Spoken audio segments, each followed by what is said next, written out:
Hey guys, it's KB FIFA Gaming here, and today we're going something a bit different.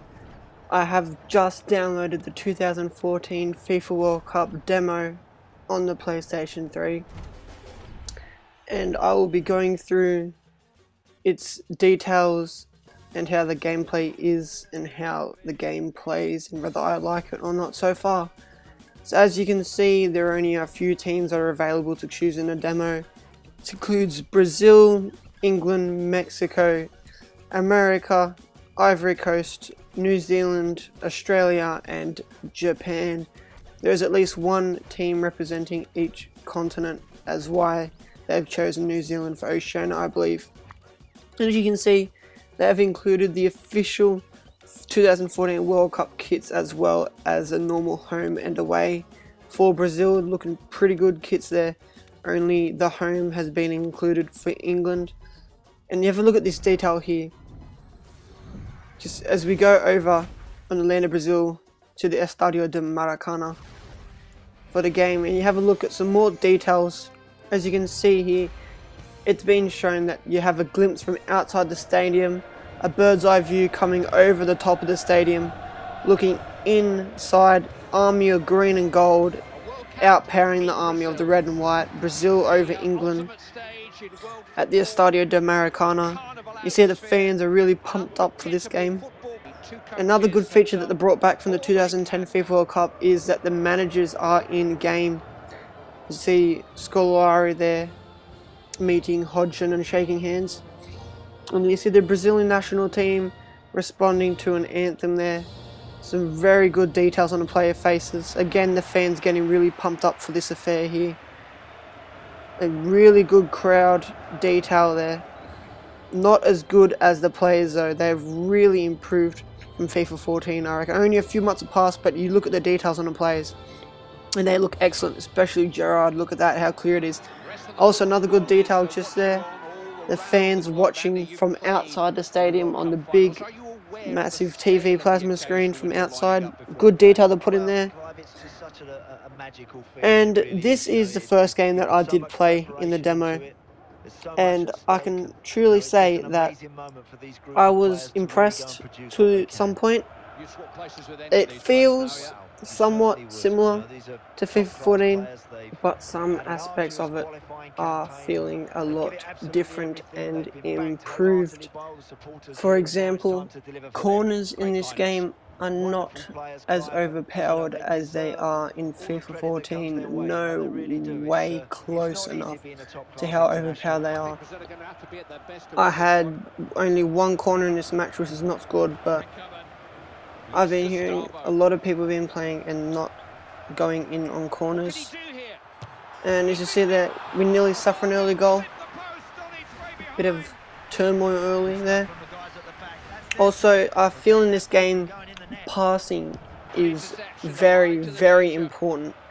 And it also can be somewhat overpowered.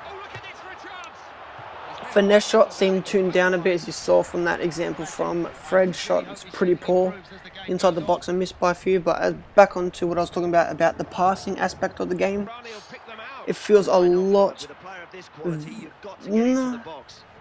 just feels very important. It feels maybe slightly overpowered passing. But when talking about passing being overpowered, I mean like every single pass goes to the player that you want to. You rarely miss a pass rarely goes off target. It usually always finds its man straight to it, no matter who's passing it, whether it be a passing expert like Xavi or a person that cannot pass a ball for crap like Ashley Young. Someone that's just not as great at passing. Or I can make a joke about not passing very often, as in Robin, but I'm not going to go there. But yeah, passing just feels like it's going to play a very important role in this game this year. Moving on, finishing inside the box. It does not feel like FIFA 14 at all. It feels like, this is what it feels like. It feels like making chances is not hard at all. You'll get plenty of chances when you play this game. A lot of them.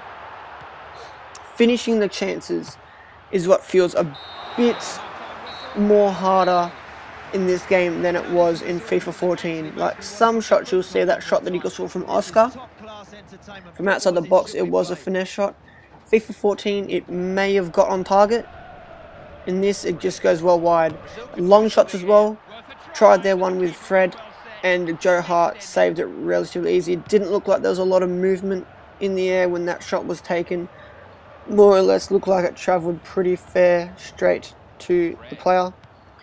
You see an example, another good pass there, but it is offside. The offside is another new feature. As you see, the offside is new.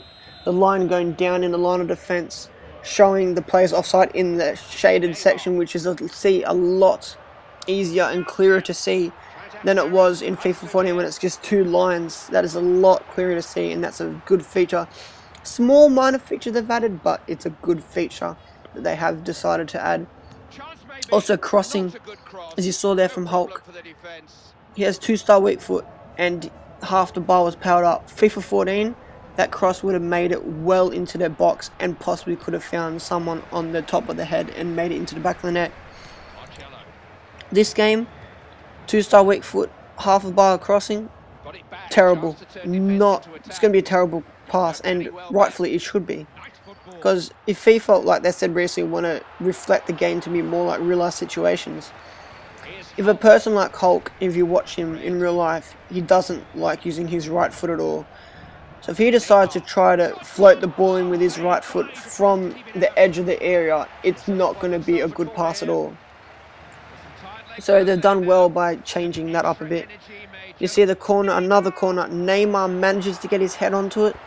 But as you would expect in real life, Neymar you'd expect him not to be able to finish a header from that situation, as he is a pretty small player and it doesn't look like he has a very powerful head on him.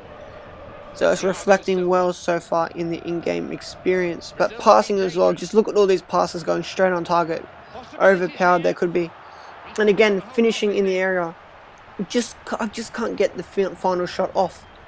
Whether it be me as a player cannot finish it properly, or it's just the game how it is, but you just had to find out. And another aspect of the long shot there, Hulk takes it on, a bit of movement, swerving there, but it does go over the bar, showing that shooting has been tuned down from FIFA 14. As you see, some shots would go in, the rare shot from outside the area would find its way into the back of the net.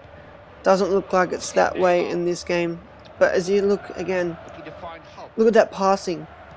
Every single pass except for the last pass to Neymar there was dead on target, finding its man.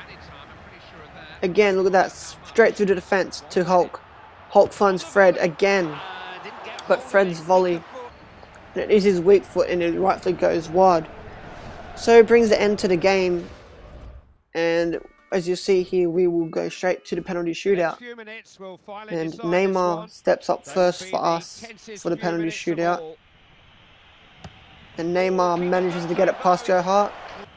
Milner steps up, and Milner scores. Fred steps up, and Fred scores, smashing it straight down the middle. Wilshere steps up, and Wilshere scores as well. Hulk scores. Walker misses. Oscar scores. Sturridge, we save it. So the first game in the 2014 FIFA World Cup demo that I've played, I win on penalties against England, and England cannot win penalty shootout to save their lives in the real life, and it appears that that is the same in the game. They cannot win penalty shootouts however hard they try, whether it be real life or on a video game. So it brings the end to this analysis of the 2014 FIFA World Cup video game on the PS3 for the demo. It's got some very promising features, some very promising game modes, including Captain Your Country is back, and had a nice little feature before with an interactive countdown of when the World Cup begins. But this is the end of the episode. Thanks guys for watching, and I'll talk to you later.